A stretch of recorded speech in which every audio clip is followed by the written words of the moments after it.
Fuel injected na Hyper Underbolt, 6-speed na liquid cooled, guwapong taillight at mabangis na headlight. Syempre walang iba kundi yung Raider 150 Fi. Yan. Sa mga bago pa lamang sa aking channel, welcome sa inyo. Sa mga naman ay welcome back. At sa mga di pa nagsusubscribe, baka naman.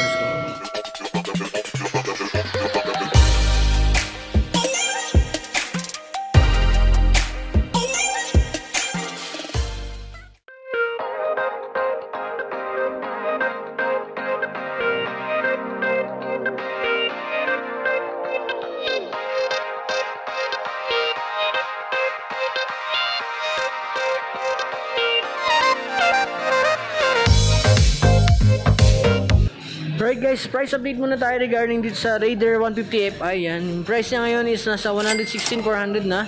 Tapos meron siyang down payment na 9,000. Monthly installment niya is 5,456 for 36 months. Yan. Medyo nagtaas siya. No? Ang huling update lang natin dyan is 109 lang something. Yan. So ngayon is nasa 160 na. Pero ganun pa man, silipin natin kung ano yung meron dito sa Raider 150 Fi. O nga pala, bago ako magsimula guys, andito ako ngayon sa Mototrade Mabalacat. Yan ang address and contact number nila rito. Yan lalagay ko sa screen. Tapos yung FB page kung saan nyo pwedeng i-inquire yung mga gantong klase ng unit. Ito ilalagay ko sa screen. Eto, simulan na natin. Gulong natin sa harap, yan, meron tayong size na 7090 by 17, yan. Tubeless na ito, tapos ang tatak nito is IRC. Regarding sa braking system nito, harap likod, meron na tayong disc brake. Yan, tapos may mapapansin natin, napakalaki nung circumference nung pinaka-disc niya sa harap. Shocks naman natin yung naka-telescopic sa harap din.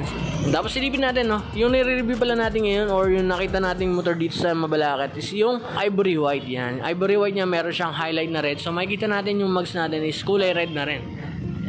Ganda no? Tambal na tambal, sakto-sakto do sa kulay niya. Pagdating sa headlight natin, which is napakagwapo ng itsura ng Raider, no?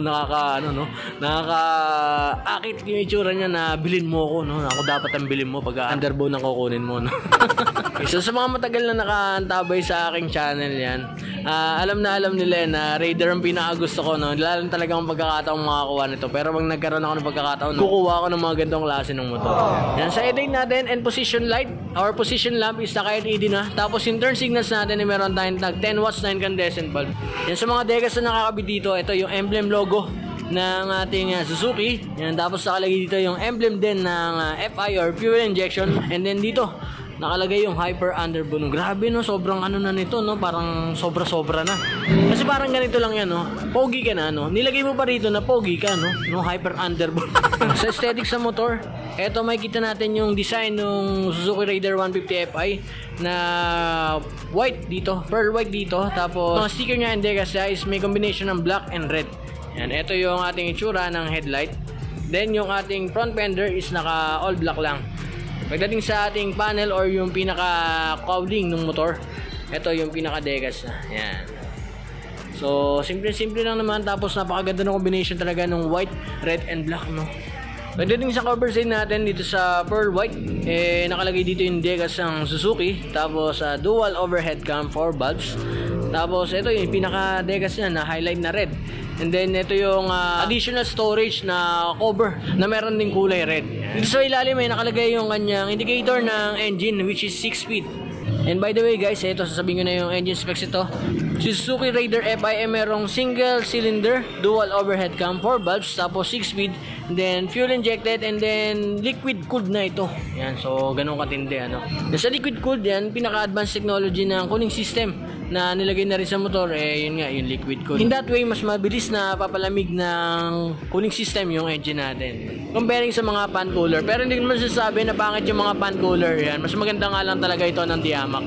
Switches sa ating motor, andito yung high and low beam. Tapos andito yung ating passing light. Tapos signal lights or turn signals. Tapos andito yung busina. Sa kabila naman simple lang, naka-electric starter. Ayun nga, nabanggit ko yung ating push starter or electric starter. Ang advantage ng Suzuki Raider Fi, meron itong manual kick starter. Yan, sakali man na medyo naubusan na ng baterya na hindi mo yung naasahan, pwede mo pang gamitin yung isa pa niyang alternative way na starter, which is yung kick starter. Yan, maraming diskusyon yan, maraming magsasabi na bakit meron pa niyan, bakit buti na lang meron pa niyan, diba? Iba-iba tayo ng pananaw yan. Pero si Raider is meron pa. Yan, for information lang. Sa panel naman natin, yan, naka-meter panel na tayo yan. Hindi pa activated yung unit niyan, pero papakita ko na rin sa inyo screen ko ano ba itsura nung laman na itong meter panel natin. Yan. And yun guys, isa sa mga pinakamalalaki na engine oil capacity is yung Raider 150 Fi na merong 1.3 na liters ng oil. Yeah. Na blanco no. Sa underseat natin, hindi ko natitingnan dahil wala naman tong underseat storage yan. Pero kung gusto nyo makita yung loob nito, so lalagay ko sa screen. Regarding sa kanya fuel capacity, meron lamang itong 4 liters na fuel capacity. Yan. Sa fuel consumption naman ito ay maglalaro lang ng 40 to 45 kilometers per liter depende sa throttle habit, rider's weight and traffic. Yan. Paulit-ulit tayo dun no? Yan. Sa likod na part naman natin, makikita natin yung tambucho.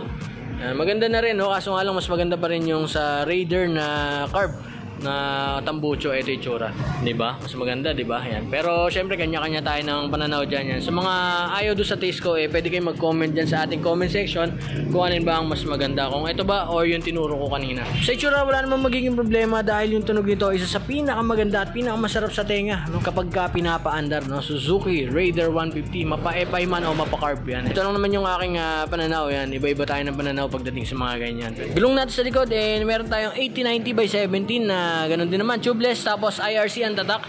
Then yung sabi ko nga kanina, naka-disc brake tayo sa likod. Meron siyang wavy disc brake pero hindi siya ganun kalaki, no? Hindi kalaki yung circumference niya dito tulad sa harap. Pagdating sa upholstery ng ating unit or yung puan ng unit natin, may comfortable ito sa ating rider's seat. Tapos sa pillion naman medyo manipis pero tingin ko naman magiging komportable rin kasi malapad-lapad to kahit papaano. Wag lang racing yung gagamit ng motor, no? Kasi hindi na makakapag-relax yung pillion mo no? Dahil nga sobrang bilis. So dahan-dahan lang, no? Isa ka sa Raider owner. Yan, tandaan mo na merong nag-aantay sa'yo sa pag-uwi. Actually sa lahat ng mga nanonood na merong motor, yan, lagi nyo tatandaan na mas maganda na yung ligtas, no, kaysa sa may daplis kapag uwi, no? So ride safe always. Pillion footrest natin, baka lang siya, yan. Tingin ko sa mga aangkas sa mga Raider na nagkakahit na 5'7" pataas, doon na magkakaproblema dahil nga maliit yung clearance ng ating pillion seat dito sa ating pillion footrest. Yan. So maaaring nakabuka ka dyan, no, kapag matanggat ka. Pagdating sa ating taillight, meron tayong bulb na taillight pero wala namang magiging problema dyan dahil visible pa rin naman yun sa gabi. Tapos turn signals na bulb din, and then additional plate light dito sa ilalim, naka-bulb din yan. Ito rin pala yung bukasan ng underseat nyo kung sakali na bubuksan nyo yung motor kasi usually sa ignition na mismo. Pero si Raider 150 Fi dito na sa bandang likod.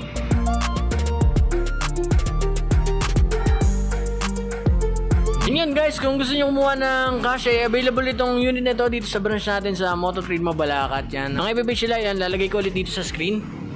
Tapos yung address and contact number dito. Ulitin ko lang guys, sa mga kukuha ng cash, mas maganda rito na kumuha ng cash kasi hindi na hinahanapan ng TIN ID. Ang kailangan lang dito is 1 valid ID. Tapos kung kukuha ng installment, sa mga nagtatrabaho, kailangan nila dyan is 1 month latest basic or COE with compensation, 2 valid IDs and 2x2 picture. Sa mga nagbibisas naman is barangay business permit or business permit galing sa City Hall, tapos 2 valid IDs and 2x2 pictures. Sa mga hindi nabanggitan ng pagkakitaan niya, pwede kayo mag-comment sa ating comment section, tapos sasagutin natin yan hanggat maaari. Sa mga hindi ko mapapansin yung kanilang comment, pwede kayo mag-comment sa ating pinaka-latest video yan para lumabas agad sa notification. And that is it for this quick update regarding sa Raider 150 Fi. And for more news and update regarding sa motorcycle world dito sa Pilipinas, click the subscribe button, also hit the notification bell para lagi kayo updated. And that is it for this vlog guys. Maraming salamat sa nanonood. Awin out. Peace.